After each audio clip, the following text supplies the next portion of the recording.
海內一齊去研討點樣去合作共贏。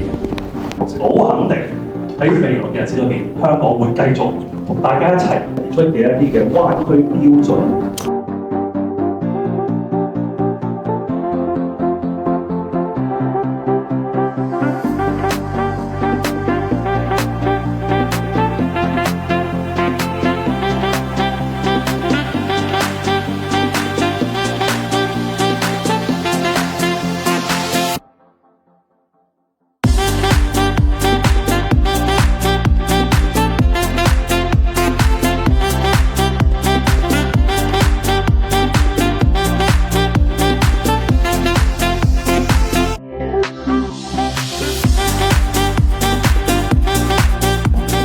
嗱，其實有大灣區嘅出現呢，已經係一個好特別嘅嘢㗎啦。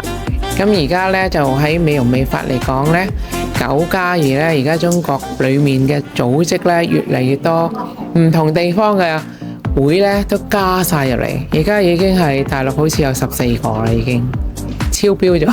我哋香港、澳門就2個啫，唔似啦而家。但係我哋呢都係以9+2為核心嘅。因為呢個係國家嘅政策嚟嘅，咁咯。